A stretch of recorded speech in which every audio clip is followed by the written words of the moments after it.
WA government has banned four-wheel drive on public land with $5,000 fine, which seems like it will restrict hunting on Crown land.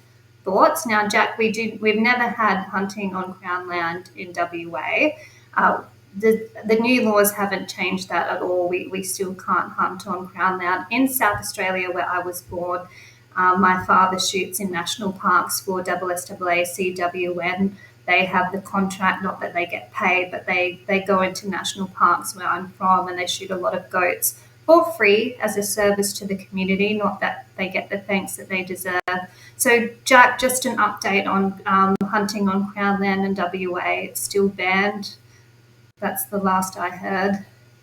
Yes, and as a party, we support hunting on Crown land, and I, even had the mad idea that we would be able to bring it in, and we'd be able to have it in a free ticket system, effectively. So, like that, you can get your tags or anything, but it's more of this is the zone that I'm going to be operating in, and like book it, and you go, right, cool. Well, that area is booked for that time. That's your AO.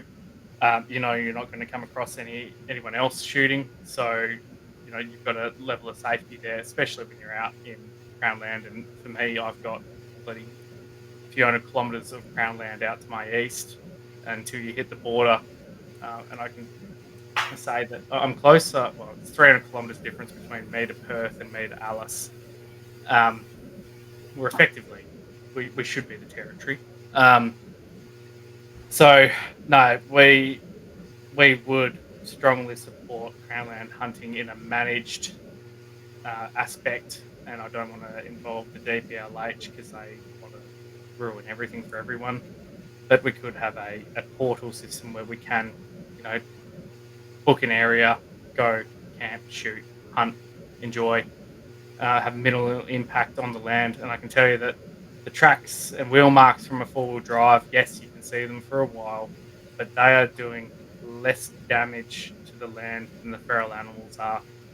And there's a positive in the environment that I am in, that when a vehicle drives over some virgin ground, it actually does a little bit of work on the soil, and that actually ends up being an area where seeds will form up and then they'll grow, so you get a little bit more growth. And you can actually see there's little strips throughout the desert of little grass growing, and that's a little seed bank. That's brilliant. It's growing, and you've whacked a bunch of camels, and hopefully what you've done is taken some back straps, thrown them in your angle, and you've done your bit for the nation, and you've got a whole load of nice free range organic, chemical free meat that you can throw on the barbecue, turn into biltong. Like at the moment, I've got a back strap in the dehydrator drying some camel.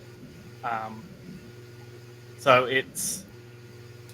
there's so many opportunities there for people to further that connection to the land in protecting it. And you're doing your part. Like the little picture up there that Dave wanted me to make sure was square. It's something to do with the camera because that's square to the roof.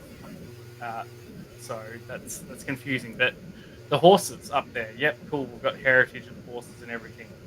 Yeah, they're a pest. They're a problem. They do a lot of damage to the country. And when we look at the portal system where they wanted to get us to register our properties, property letters, then it's the pest types that people have. The department's analysis of this property when we bought it said that there was maybe 400 horses on the property. In the first 6 months, I shot 636 of those 400 horses. And we've taken out over 4,500, I think was in our last one that we did. So, that you've got to be out there to see the problem.